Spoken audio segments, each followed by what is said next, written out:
Alright, so how y'all doing, boys? Hope you're doing well now in today's video. Back of course with the Valentine's Day MELASCULA, and using her alongside, I did originally use her alongside the MELIODAS team, and this is basically the same thing, but we have replaced them with the obviously better TRAITOR MELIODAS. Now, with just how much she could affect the MELIODAS, how much better she made that team look, I honestly have really high hopes for this team here. If you guys actually don't know what the MELASCULA does, her first card here inflicts damage equal to 450% of attack on one enemy and depletes 3 ultimate move gauge orbs.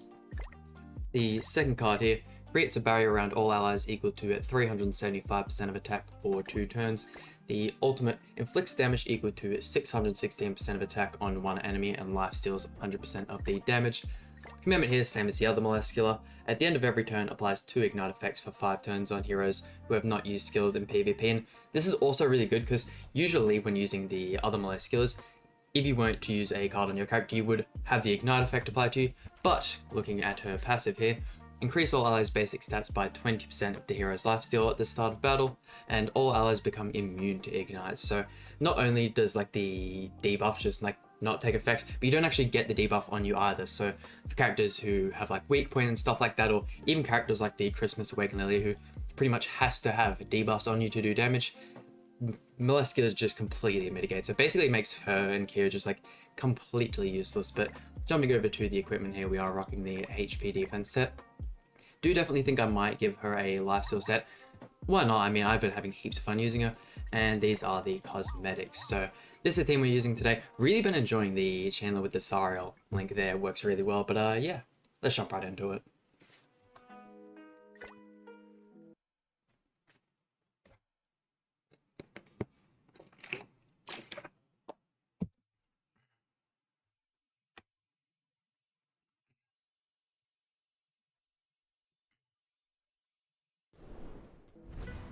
Here we go, a Escanor. Really goddesses. I feel like we've been seeing a whole bunch of goddesses as of recent, but only one downfall I would say with the starting hand I'm going to be using pretty much throughout the whole video is unfortunately we will not get, yeah, I think I'll go for the block on Elizabeth, just if I have to deal with it. We will not be able to proc the second half of the melee passive, using the 2 single target cards to get the damage reduction. And okay, so is a real player. Proc the evasion food there, which is nice. Really unfortunate that we didn't get the block effect on Liz. She will still be able to stun or put up her shield or anything like that, but really good merger on MELASCULA there.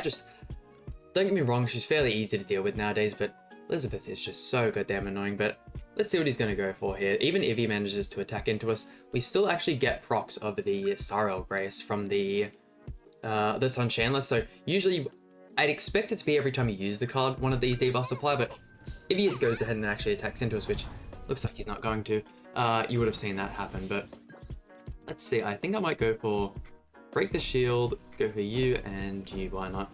Get a couple buffs on the melee there. I would have thrown out the MELASCULA card first, but I just wasn't totally sure on whether or not that would actually break the shield. Nice, quickly remove those 3 ultimate gauge orbs. Okay. So Proctor Revival on Elizabeth, that's really good. We're keeping the debuffs on the melee, which is really important. Also getting the ignites on him as well, because they obviously didn't use any cards. And let's see, I mean, if he doesn't have any shields or anything, we should be able to clean up with the AoEs. Not 100% sure on that one, though. Let's see that. I mean, we are in a pretty good spot at this point, and he hasn't attacked into us, so you haven't been able to see the tanking ability we get from the MELASCULA passive, but damage as well is still great. TRAITOR MELIODAS just does absurd damage regardless. It is crazy what the man's capable of doing, but let's see. Yeah, don't get me wrong, has quite a few buffs on him, but only got one of the damage reductions, and yeah, look at that, he just tanks so well. And we haven't even fully min-maxed on the MELASCULA passive, building the full lifesteal gear. Let's see, let's go 1, 2, and I might actually go ahead and put the block on him. That way we at least ignore amplify, or I could do it on Elizabeth. I think I might actually go ahead and do that on Elizabeth, just so we don't have to worry about a shield or anything in this next turn. Really just playing around the Elizabeth. Gosh, I hate that unit so much. I'm not expecting too much damage from the MELASCULA. We do only have her 2-6. Hopefully he doesn't get a merger here, otherwise... Okay, merger on Elizabeth, that's fine. We blocked her anyways, so I'm not going to be able to get... That's one of the main reasons why I love the block effect so much. I think the first character that had that effect was the Mark II Valenti, and just being able to stop stuff like that, shields, card effects, just such an amazing card. And like most of the time when like you freeze people and whatnot, it actually shows up that the card's blocked. So sometimes if they're newer players to the game, or like when the block effect initially came out, you would have people falling for it and like missing out on their skill effect, which was really helpful. Let's see that we do have quite a few stacks on the melee, taking quite a bit of damage as well. This is the only thing, like if we do manage to build the Melascula lifesteal set, we will lose quite a bit of tanking ability.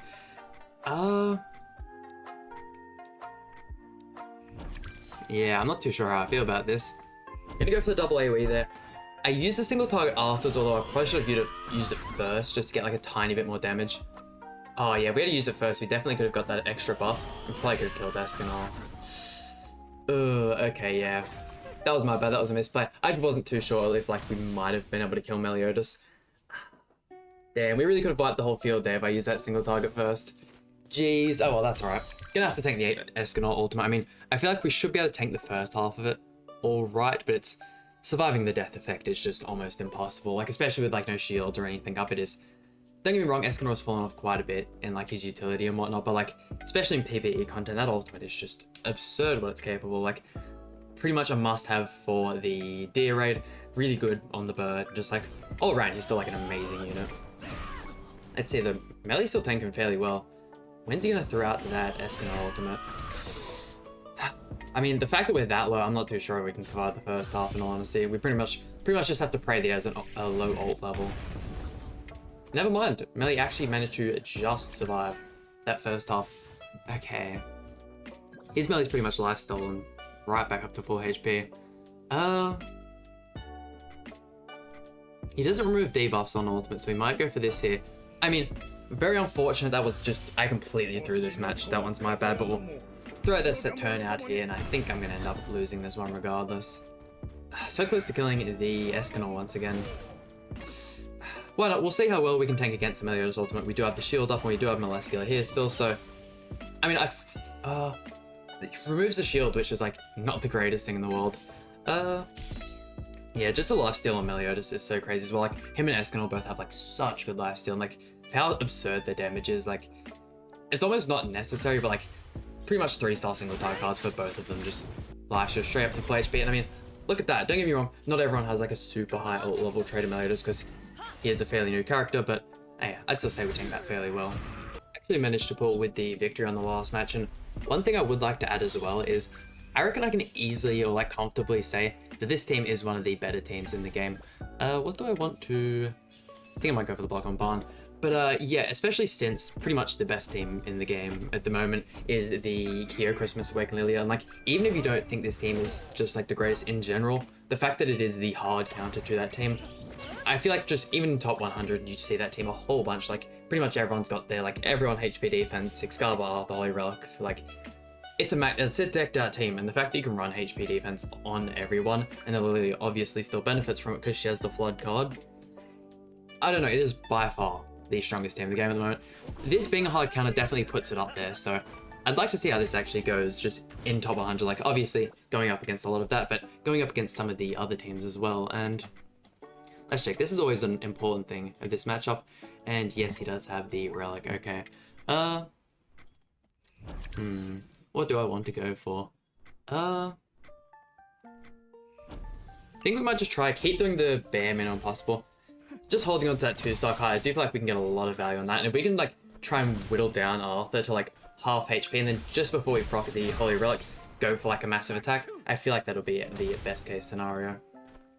Terry Gunn, obviously annoying as always. Terry's still like a really fun character. It is unfortunate the fact that we've actually had the rerun for that collab, that if you don't have any of those characters, you're probably going to miss out, unless of course we do have like a different version of King of Us Fighters, you know, and they re-release some of these old ones, which I doubt will happen, but it is what it is. This is one team though, the Barn team. Even though Barn isn't on the level of Traitor Meliodas or King, I feel like once again I can comfortably say he's like the 3rd best unit in the game, and definitely one of the better teams. Like, just the sheer HP pool on this team is absurd, but let's see. I definitely want to max out on the Melascula passive, so I think I might go for this here. Get 2 more stacks for the Meliodas. In this next turn, I feel like if I were to chuck out like a 2-star card of Meliodas's, we should be able to kill Arthur. Tanking this Barn ultimate is obviously really scary. I probably should have actually checked if he has him 6/6, because if he does, the amp. I mean, Meliodas already has buffs on him, but the amplify effect, or not amplify, is it?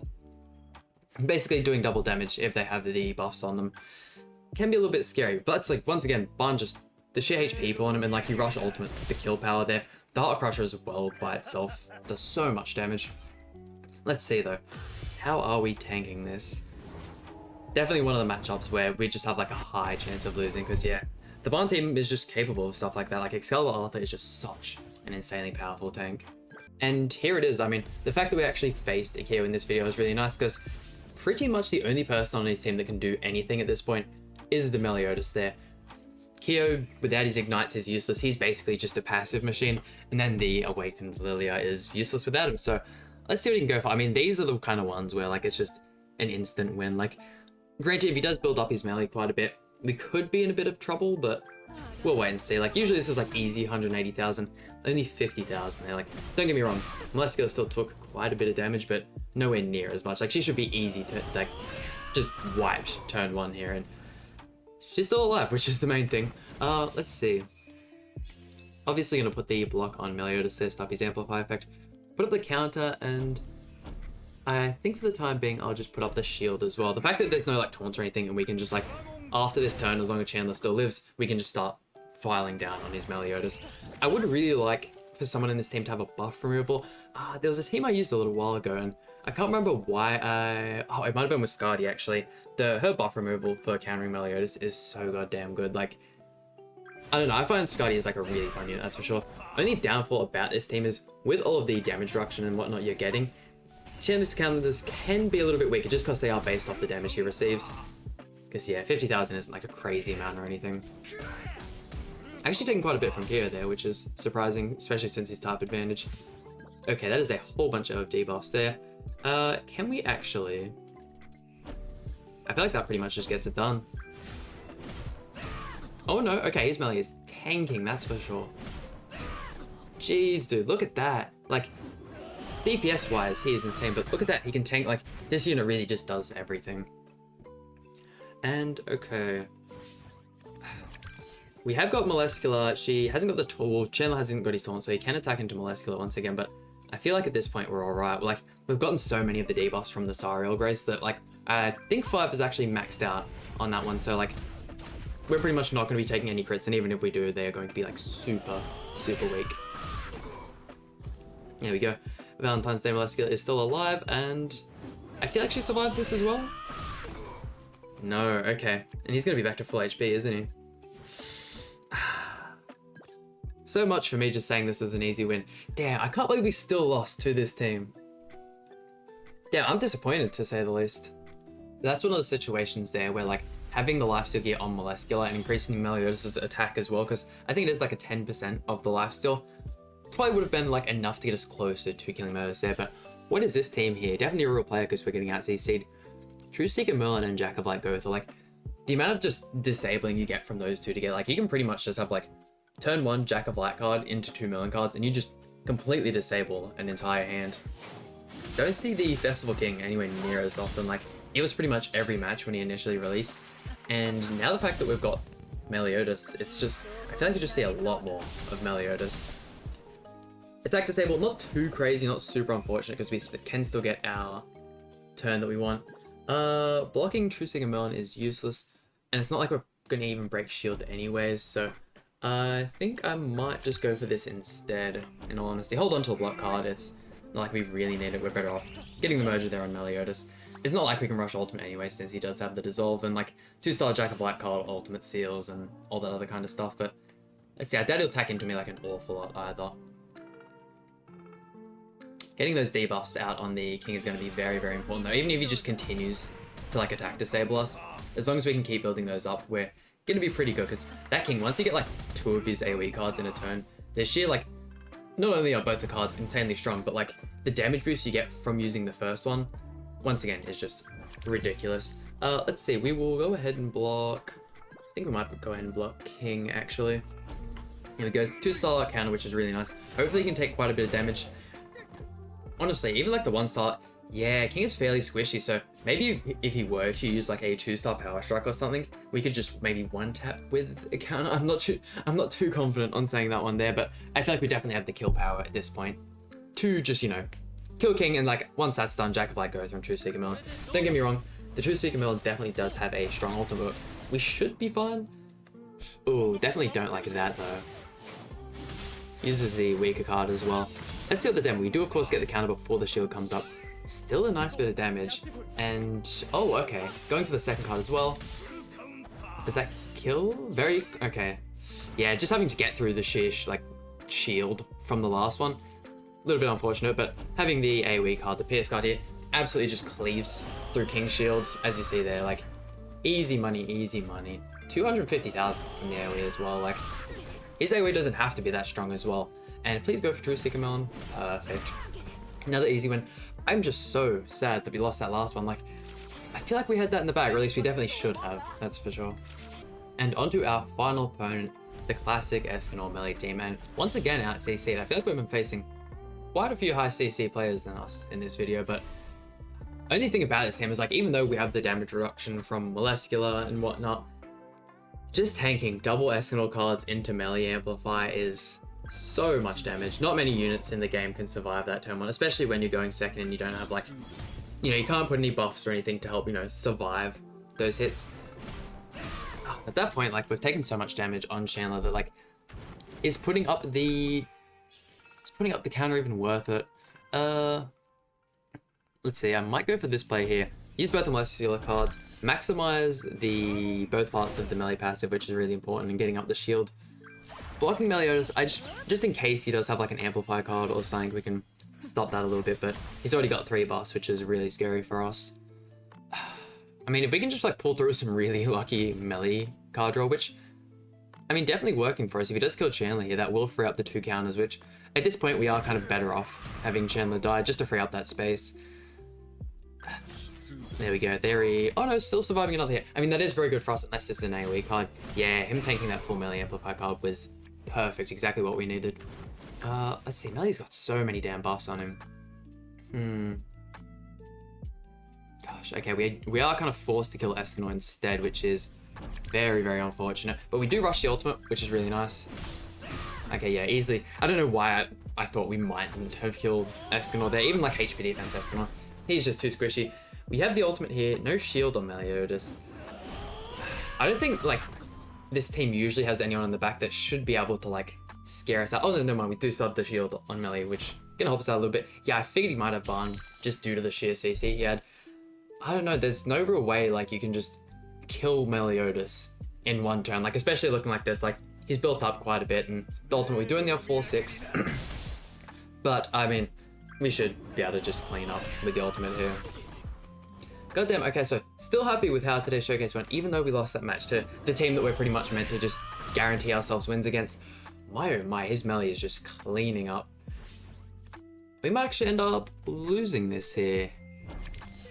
If we don't one tap... Oh god, no, not again. Okay, Bomb was the only person that survived. Perfect, exactly what I wanted. Okay, damn. Still managed to pull through. Thank god, the fact that we had the 4-6 ultimate there completely saved us, and this next single target card should completely wipe Barn, but hey, look, I wasn't like, just after that first video with the Melascula, like, just how good she made Assault Mode Meliodas look was what I was more impressed. Like, she's still such an amazing unit, and of course Barn survives that, of course. Hey, we get the forfeit anyways. There we go, and that just about does it for today's video. Once again, really happy with how this team showcased. Do definitely think it is on the better side of teams. Maybe if I was like a little more maxed out and like use the lifesteal gear, that is obviously how Melascula is supposed to be used, so could end up being quite a bit better. I'm actually just amazed that like, even though 2 of his units, the like Awakened Lilia and Kira didn't work, like we still lost. Like that just shows you like the sheer power of Meliodas by himself, like completely turned over that match. And look what we did in that final one, like just Meliodas was alive, you throw off the ultimate and you pretty much just clean up the whole stage. But that just about does it for today's video. Hope you guys enjoyed. Please hit the like button and subscribe. Really means a lot to me, and I'll see you guys for some more Grand Cross content.